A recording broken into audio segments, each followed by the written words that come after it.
Okay, this is the video for Module 2, Lessons 4 through 7. Again, we're collapsing some lessons down that all seem to go together into one lesson. So this is the video to cover Lessons 4 through 7. So when we describe a set of data, we've learned so far about measures of center. So that would be like mean and median. And that helps us to understand, to sort of represent a set of data in terms of the center of the data. But just as important as the center of the data, it's also important to capture sort of the variability of the data. And what variability is it's how spread out is the data. So variability is how spread out is the data. And that's important because just knowing the center of the data doesn't necessarily give you the entire picture. It's important to know if all the data is sort of close together or if it's really, really spread out.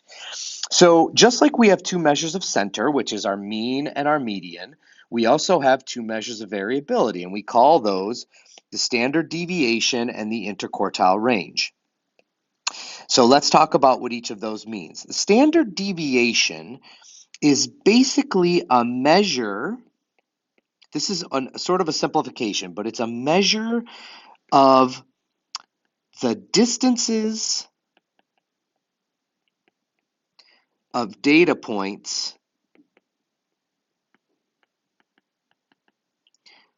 from the mean. So in other words, bigger number, if you have a bigger standard deviation, that means the data is more spread out.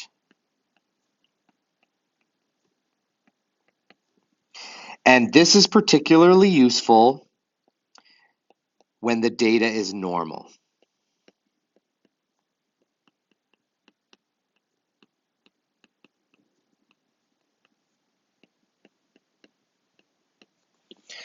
Okay? The interquartile range, on the other hand, doesn't give you a measure of distances, but rather it tells you it's a measure of the middle 50%. Whoops, I spelled that wrong. Of the middle 50% of the data. So if you think of the box plots that we learned yesterday, the box part, it gives us basically the size of that box. So if we're looking at a box plot here,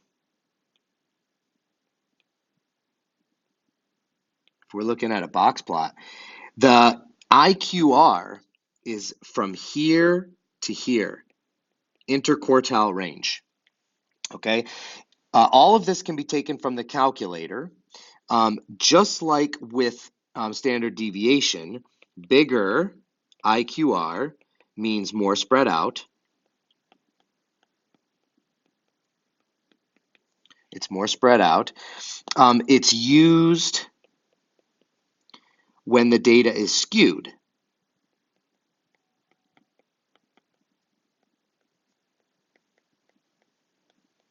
Okay, so if the data is, if we look at the distribution of the data and the data is normal, then we would use the mean for the center and we would use the standard deviation for our variability. If the data is skewed, we would use the median for our center and then we would use the interquartile range. So they go together. Anytime you're using the mean, you're using standard deviation. Anytime you're using the median, you're using the interquartile range. And I just want to mention the formula for standard deviation is super, super complicated. The formula for interquartile range is actually really easy. It's just the third quartile minus the first quartile. Okay, so then you get a single number, and that's how you find it. So the calculator will actually give us an actual value for standard deviation, but for the interquartile range, the calculator gives us Q3 and Q1, as you know how to calculate at this point, and then you have to subtract them. Okay, so let's look at this data right down here. And what I'm going to do is I'm going to pause the video, and if you have a calculator, you should go ahead and calculate our one variable stats for this data. If you don't have a calculator, then just sit tight because I'm going to be back in just a moment and I'll have this information for you. All right, so I'm back and I've calculated this data in my calculator. So let's take a look here. So I put all of this into my list. I calculated my one variable stats. And what I got was for standard deviation under one variable stats, we're looking at the S sub x. It looks like that. I'm going to round it to the nearest tenth. So I got 13.5. And then for the IQR, remember that IQR is Q3 minus Q1. So my Q3 in this case is 93. My Q1 is 70.5. So if I subtract those two, I get an IQR of 22.5. So then we would look at this data and we'd say, okay, well, which one is a better representation of the data? Well, as I look at this data, I don't really see too many outliers. I mean, you might argue that 59 and 61 are outliers, but they're not terrible. So it depends. If you argue that this data is normal, then you would say, I'm going to use standard deviation. And if you think, no, no, no, 59 and 61 are outliers, then that means my data is skewed and we're going to use the median. So this is really open to interpretation, and it's really about supporting your statement. So if you say standard deviation, you better say because the data is normal, it does not contain outliers. But if you decide to say, no, the IQR is better, then you better support that by saying my data is skewed by outliers such as 59 and 61. So there is a right answer, but in some of these data sets that are a little bit, they could be sort of go both ways. They could be skewed or normal depending on your interpretation. What's most important is that you support your response.